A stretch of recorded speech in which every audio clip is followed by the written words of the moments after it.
नमस्कार दोस्तों, आज की हमारी घटना की शुरुआत राजस्थान के जिला बीकानेर से है। बीकानेर में एक सूरसर नाम का गांव पड़ता है। सूरसर गांव का रहने वाला होता है आशीष कुमार। आशीष कुमार एक नज़दीकी पुलिस स्टेशन में पुलिस दरोगा के पद पर कार्यरत होता है। आशीष कुमार हमेशा पैसों के पीछे भागता रहता है। आशीष कुमार पैसे कमाने के लिए वह हद से भी ज़्यादा गुजर जाता है। आशीष कुमार पुलिस दरोगा गरीब लोगों से रिश्वत भी लिया करता था। आशीष कुमार के परिवार में उसकी धर्मपत्नी होती है जिसका नाम सीमा देवी होता है। सीमा देवी देखने में खूबसूरत और जवान महिला होती है। वह घर पे रह के घर का कामकाज किया करती थी और जो आशीष कुमार होता है वह अपनी पत्नी का बिल्कुल भी ख्याल नहीं रखता है। आशीष कुमार कई कई दिनों तक घर से बाहर रहता है। इस वजह से सीमा देवी अपने जीवन में अकेलापन महसूस करती है। वह मन में सोचती है कि मेरे पति कई कई दिनों से घर से बाहर रहते हैं, शायद उसके किसी गैर महिला के साथ चक्कर होगा। ये सीमा देवी अपने मन में सोचती रहती है।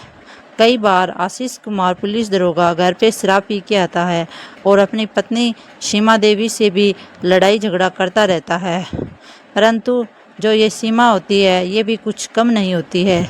ये भी अब मन में ठान चुकी होती है कि मैं भी मेरा अकेलापन दूर करूंगी। वह गांव के हंसा व नौजवान लड़कों की तलाश करना शुरू कर देती है, लेकिन सीमा देवी को उसके पड़ोस में कोई भी हैंडसम व जवान लड़का पसंद नहीं आता है। अब इसी तरीके से कुछ दिनों का वक्त गुजर जाता है। एक तारीख आती है 10 मई 2026 का। सुबह सुबह 8 बजे का टाइम होता है। आशीष कुमार अपने घर पे बैठा होता है। उसी समय उसकी पत्नी सीमा देवी अपने पति आशीष कुमार से कहती है कि आजकल मेरा वज़न काफ़ी ज़्यादा बढ़ गया है, मुझे जिम जाने की ज़रूरत है। तब आशीष कुमार कहता है कि हमारे घर से 3 किलोमीटर दूर जिम है, अगर तू रोज़ पैदल जिम से जाया कर और पैदल ही आया कर, इससे तेरा वज़न काफ़ी घट जाएगा। सीमा देवी ये बात सुन के खुश होती है, कहती है कि मैं कल सुबह से ही जिम जाऊंगी, रोज़ जिम में पैदल जाऊंगी पैदल आऊंगी, इससे मेरा वज़न काफ़ी कम हो जाएगा। आशीष कुमार कहता है कि ठीक है, तो कल से तुम जिम चले जाना। फिर आशीष कुमार ये बातें करके फिर वह अपनी ड्यूटी पुलिस स्टेशन चला जाता है। 15-20 मिनट का वक्त गुजर जाने के बाद आशीष कुमार की पत्नी सीमा देवी अपने घर से बाहर निकलती है और सोचती है कि मैं कल नहीं आज से ही जिम जाना शुरू करूंगी। वह अपने घर से पैदल ही चलना शुरू कर देती। थोड़ी ही दूरी तय करने के बाद सीमा देवी थक जाती है। थकान की वजह से सीमा देवी रास्ते में बैठ जाती है। सीमा देवी अब सोचने लग जाती है कि किसी ऑटो रिक्शा का सहारा लिया जाए। किसी ऑटो रिक्शा के माध्यम से उसे जिम जाना होगा। लगभग 10 मिनट तक सीमा देवी ऑटो रिक्शा के इंतज़ार कर रही थी, लेकिन उसको कोई भी ऑटो रिक्शा नज़र नहीं आती। सीमा देवी अब सोचने में मजबूर हो जाती है, आखिरकार वह जिम में कैसे जाएगी। लेकिन 20 मिनट के बाद एक ऑटो रिक्शा आता है। ऑटो रिक्शा को देख के सीमा देवी बड़ी खुश होती है और ऑटो रिक्शा के पास जाती है और पास जाने के बाद सीमा देवी देखती है कि उस ऑटो रिक्शा में 6 फुट का हट्टा कट्टा नौजवान लड़का बैठा होता है। हट्टा कट्टा नौजवान लड़के का नाम तरुण होता है। तरुण ऑटो रिक्शा से बाहर निकलता है। ठीक उसकी ऑटो रिक्शा के सामने एक खूबसूरत जवान महिला सीमा देवी खड़ी होती है। तरुण की नज़र जैसे ही सीमा यहाँ पर पड़ती है तो वह उसको देख के उसके मन में अलग अलग ख्याल आने शुरू हो जाते हैं। तरुण सोचने लगता है कि इतनी सुंदर महिला आज तक मैंने अपने जीवन में नहीं देखी है। इसके बाद जो सीमा देवी होती है वह इस लड़के तरुण को कहने लगती है कि मुझे जिम जाना है, जिम में मैं एक्सरसाइज करने जाती हूँ, अगर तुम चाहो तो अपने ऑटो में बिठाकर मुझे जिम छोड़ सकते हो।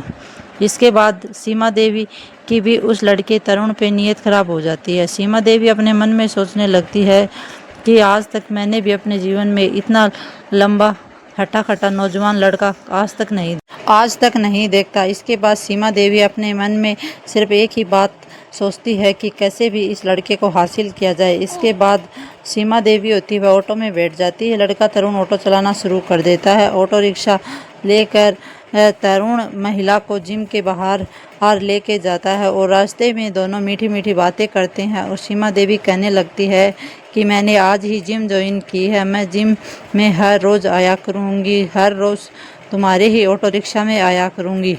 तुम मुझे अपना मोबाइल नंबर दे दो और मैं अपना मोबाइल नंबर तुम्हें दे देती हूँ, तुम अपने फ़ोन में सेव कर लो। इसके बाद लड़का तरुण महिला का मोबाइल नंबर लेता है और महिला उस लड़के तरुण का मोबाइल नंबर लेती है और ऐसे ही दोनों हंसते मुस्कुराते ही जिम तक पहुंच जाते हैं। अब यह महिला सीमा देवी होती है, वह ऑटो रिक्शा से नीचे उतरती है और लड़के तरुण को कहती है कि तरुण, तुम 1 घंटे तक मेरा इंतज़ार करो, मैं 1 घंटे तक एक्सरसाइज ख़त्म करके जिम से बाहर आती हूँ, फिर मैं तुम्हारी ऑटो रिक्शा के माध्यम से अपने घर चलूँगी। तरुण कहने लगता है, कोई बात नहीं मालकिन, मैं यहीं पे खड़ा होकर आपका इंतज़ार करूँगा। इसके बाद महिला सीमा जिम के अंदर चली जाती है। जिम में जाने के बाद वह जिम के मालिक प्रकाश कुमार से मिलती है और प्रकाश कुमार को कहती है कि मैं आज ही तुम्हारी जिम में एक्सरसाइज करना शुरू कर रही हूँ। प्रकाश को कुछ पैसे देती है, फिर सीमा देवी इस जिम में के अंदर एक्सरसाइज करना शुरू कर देती है, क्योंकि आज सीमा का पहला ही दिन होता है,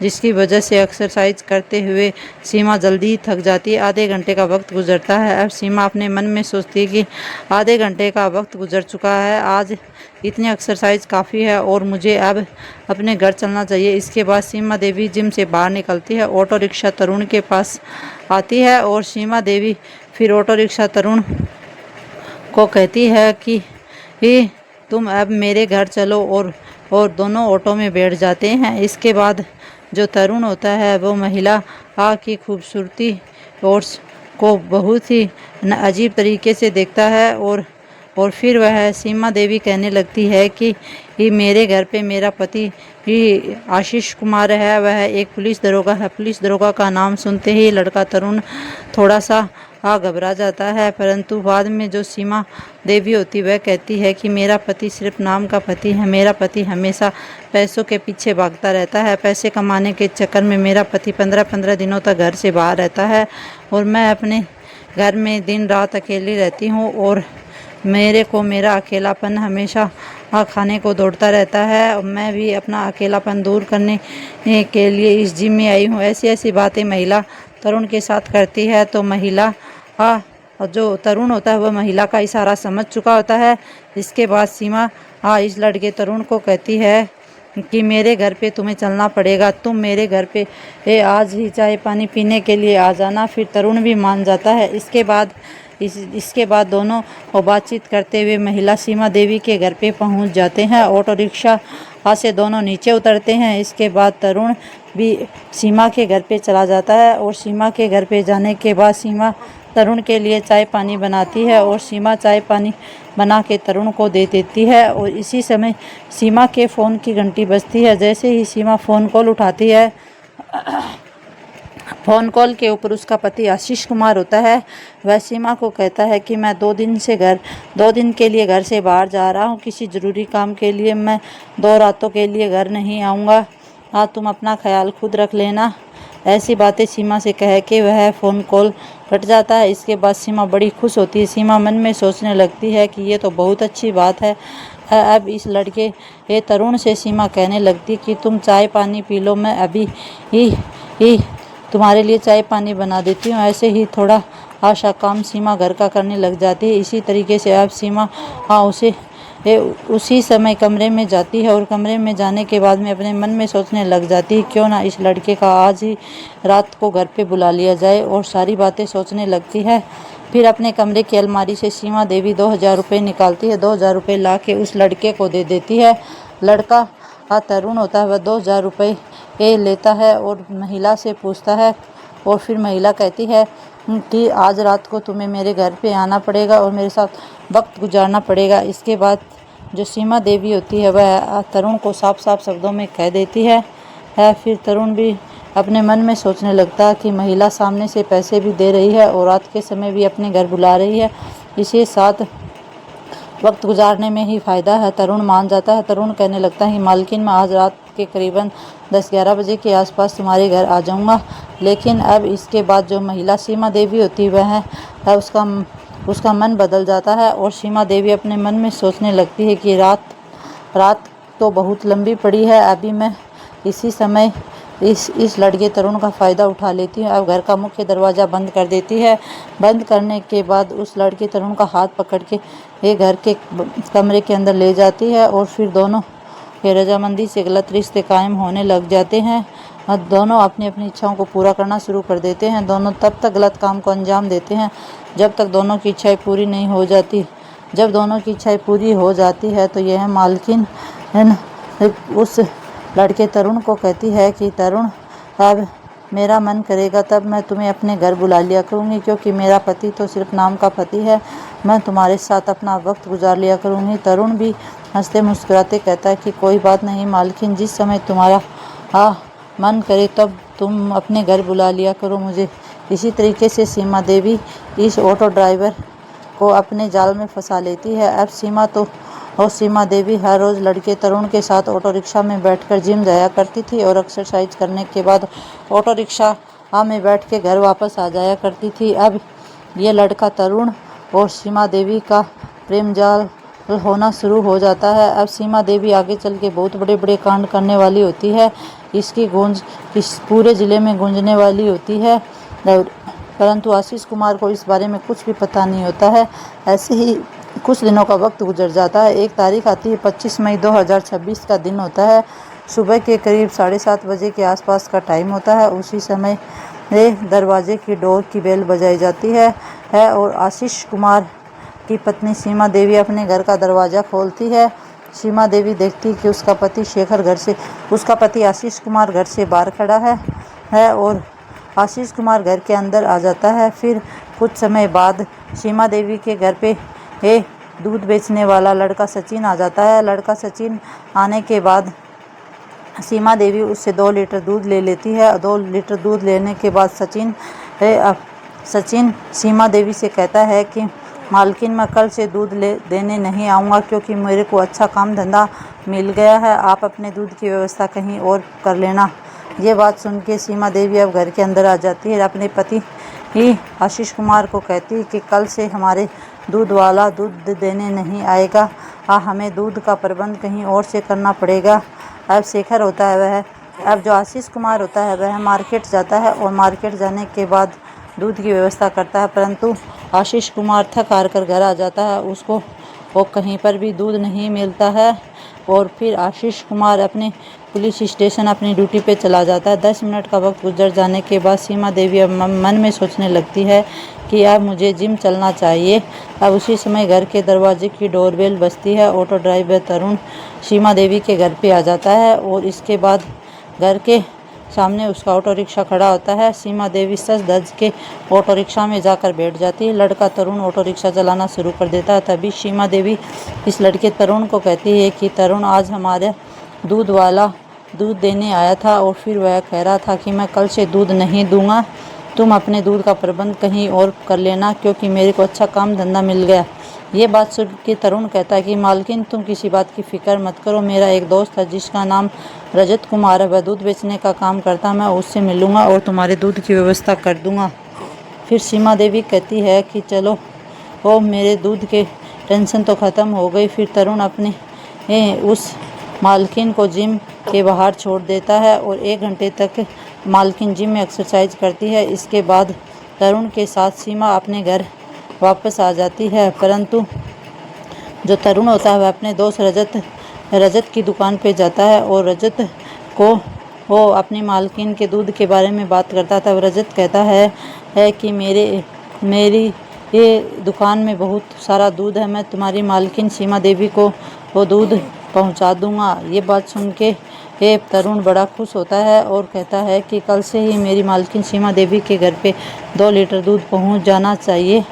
इसके बाद रजत मान जाता है और दूसरे दिन महिला सीमा देवी के घर पे रजत दूध देने के लिए जाता है, परंतु महिला सीमा देवी के दरवाजे की डोरबेल बजती है और सीमा देवी अपने घर का दरवाज़ा खोलती है। तब देखती कि सामने रजत नाम का लड़का दूध बेचने वाला खड़ा होता है। सीमा देवी रजत को देखते ही एक पल के लिए वह तरुण को भूल जाती है।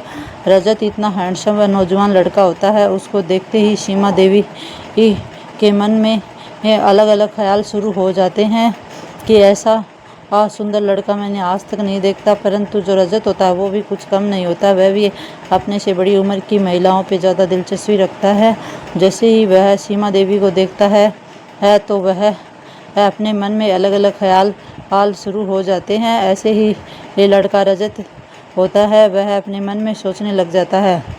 और फिर जो महिला सीमा देवी होती है, वह रजत को कहती है कि तुम आज से मेरे घर पे 2 लीटर दूध हमेशा देने के लिए आ जाया करो।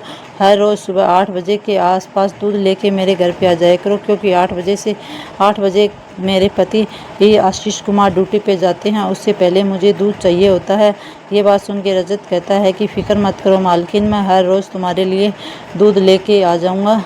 फिर जो सीमा देवी होती है वह रजत से कहती है कि तुम अपना मोबाइल नंबर मुझे दे दो और मैं मेरा मोबाइल नंबर अपने फ़ोन में सेव कर लो। और फिर जो रजत होता है वह मालकिन सीमा देवी का मोबाइल नंबर लेता है, अपने फ़ोन में सेव कर लेता है। ऐसे तो आज जो रजत होता है वह दूध दे के फिर निकल जाता है। फिर सीमा देवी के मन में पूरे दिन रजत के ही ख्याल आते हैं। फिर रजत एक ऐसा लड़का होता है जिसके माता पिता की बहुत समय पहले मौत हो चुकी थी। रजत अपने घर पे बिल्कुल अकेला रहता है। अब जो रजत होता है अब इस महिला के बारे में ये सब कुछ समझ जाता है और महिला के बारे में ये सब कुछ जान चुका होता है। और फिर वह मालकिन को हर रोज़ दूध देने आया करता था। इसी तरीके से कुछ देर वह घर के अंदर बैठकर बातचीत भी कर लिया करता था। फिर यह लड़का रजत घर से बाहर निकलता है और रजत हर रोज़ सीमा देवी के घर पे दूध देने के लिए आता था। और महिला सीमा देवी दूध लेने के बाद लड़के को अपने घर पे बिठा लिया करती थी और लड़के रजत से बातचीत किया करती थी। धीरे धीरे करके रजत और सीमा की दूरियां बहुत कम हो चुकी थी। अब एक दूसरे के करीब आ चुके थे। आखिरकार एक ऐसा समय आता है अब दोनों एक दूसरे पर आकर्षित हो जाते हैं, लेकिन दोनों को मौका नहीं मिल रहा था मिलने के लिए। दोनों एक दूसरे के साथ रातें रंगीन करने की कोशिश करते हैं, परंतु उनको मौके की तलाश होती है। इसी तरीके से एक तारीख आती है, 5 जून 2026 का दिन होता है। सुबह के तकरीबन 8 बजे का टाइम होता है। उसी समय सीमा देवी का पति आशीष कुमार अपनी पत्नी को कहता है कि आज रात मैं घर पर नहीं आऊँगा।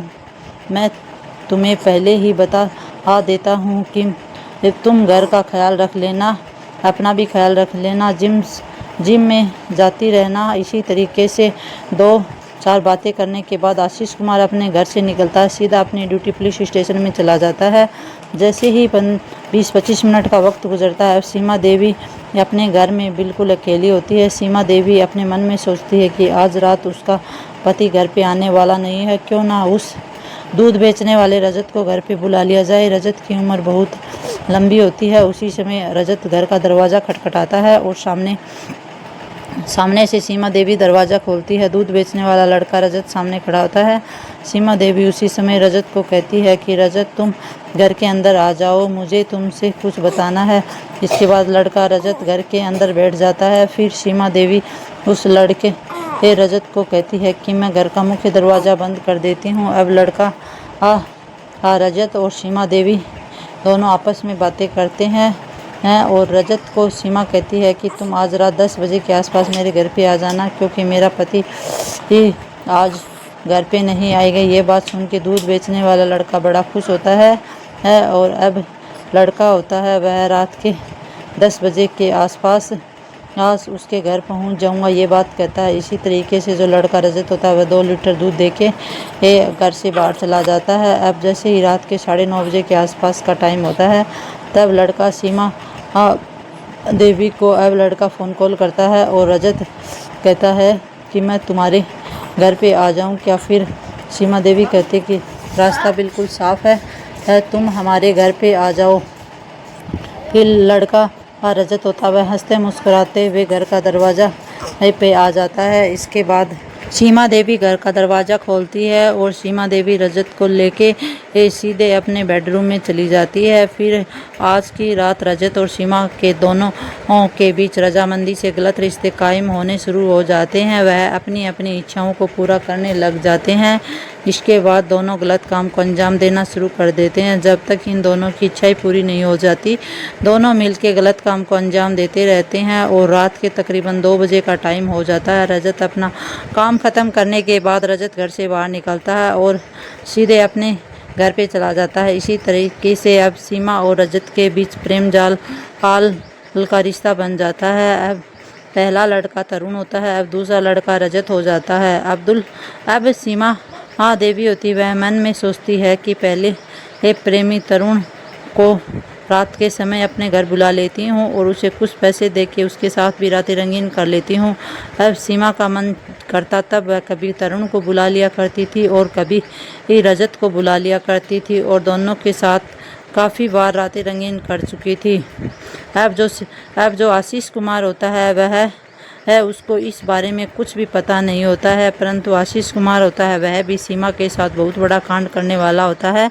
आशीष कुमार अपनी पत्नी के बारे में कुछ भी नहीं जानता है। ऐसे ही कुछ दिनों का वक्त गुजर जाता है। एक तारीख आती, 30 जून 2026 का दिन होता है। सुबह के तकरीबन 10 बजे का टाइम होता है। सीमा देवी अपने घर पे कामकाज कर रही होती है। आज उसका पति आशीष कुमार घर पे होता है। अचानक से सीमा देवी होती है, वह जिम जाने के लिए तैयार हो जाती है, परंतु वो पति आशीष घर पे होने के कारण वह चुपके से तरुण के पास फ़ोन कॉल करती है और तरुण को कहती है कि मेरे घर के सामने ऑटो रिक्शा लेके मत आना, मेरे घर से थोड़ी दूर ऑटो रिक्शा खड़ी कर देना, मैं वहीं आके आपके ऑटो में बैठ जाऊंगी। फिर जो सीमा देवी होती है वह अपने घर से बाहर निकलती है और बाहर निकलने के बाद वह सीधे जाके तरुण के ऑटो रिक्शा में बैठ जाती है और अरुण को लेके आज जिम में नहीं, सीमा देवी किसी होटल में जाने वाली होती है। फिर वह किसी होटल में जाते हैं। होटल में जाने के बाद होटल का एक कमरा बुक करते हैं। होटल का कमरा बुक करने के बाद जो सीमा देवी होती है वह होटल के कमरे में तरुण और जो सीमा देवी होती है उन दोनों के बीच रजामंदी से गलत रिश्ते कायम होने लग जाते हैं। दोनों तब तक गलत रिश्तों को अंजाम देते हैं तब तक दोनों की इच्छाएं पूरी नहीं हो जाती है। जब दोनों की इच्छाएं पूरी हो जाती हैं, इसके बाद महिला सीमा होती वह कहने लगती है कि अब मैं कभी भी जिम नहीं जाऊंगी, बल्कि हर रोज़ हम दोनों होटल में मिलने वाले हैं। इसी तरीके से आज दोनों होटल से बाहर निकलते हैं और अपने अपने घर लौट जाते हैं। सीमा देवी हर रोज़ जिम के बहाने तरुण से मिलने होटल में जाया करती थी और जैसे ही होटल के अंदर तरुण के साथ अपना समय गुजार लेती थी।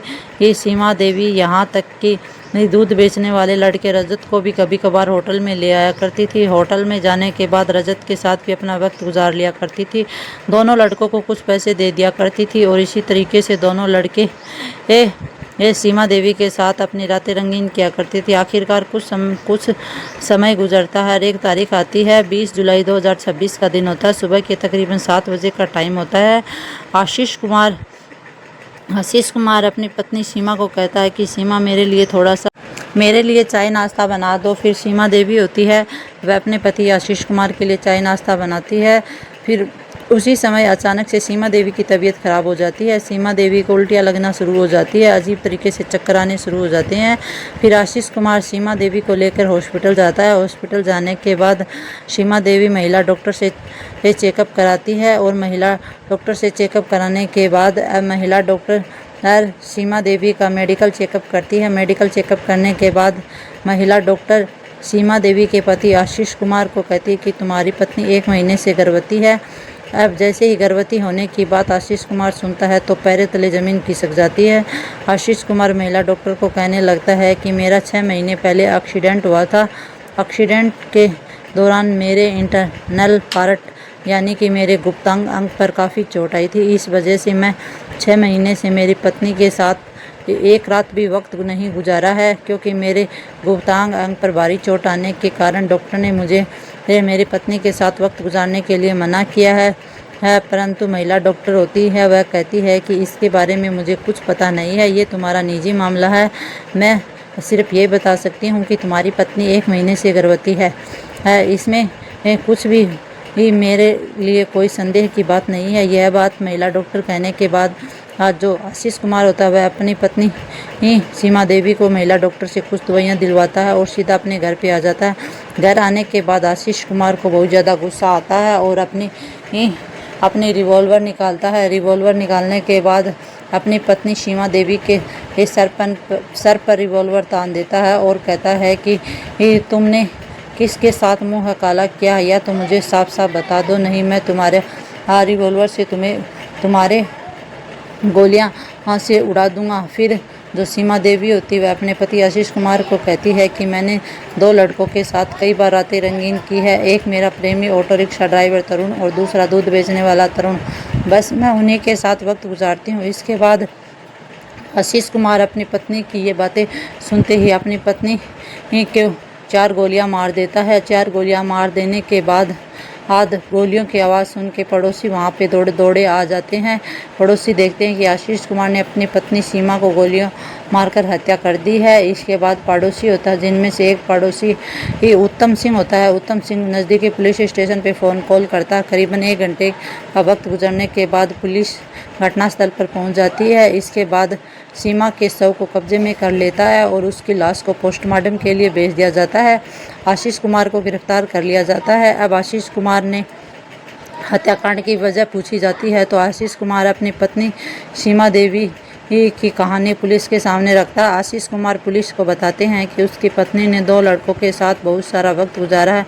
जैसे ही इस बात के बारे में मुझे पता चला तो मैंने इसके बाद अपनी पत्नी की हत्या कर दी है। थक हार कर पुलिस आशीष कुमार के खिलाफ कानूनी कार्रवाई करने के लिए मजबूर हो जाती है। तो दोस्तों यह बात भविष्य ही तय करेगा कि आखिरकार जज साहब आशीष कुमार को क्या सज़ा सुनाएगी। तो दोस्तों ये घटनाक्रम सुनाने के पीछे मेरा उद्देश्य किसी की भावनाओं को ठेस पहुंचाना नहीं किसी के दिल को आहत करना, बल्कि आप लोगों को सचेत करना है, जागरूक करना है, आप लोगों को सावधान करना है। तो दोस्तों वो जो आशीष कुमार है, या उसने सही किया या गलत किया, आप कमेंट बॉक्स में ज़रूर बताना। तो दोस्तों हम फिर मिलेंगे ऐसी ही एक और नई घटनाक्रम के साथ। तब तक दोस्तों अपना और अपने परिवार का ख्याल रखना। राधे राधे दोस्तों। जय हिंद, जय भारत, वंदे मातरम।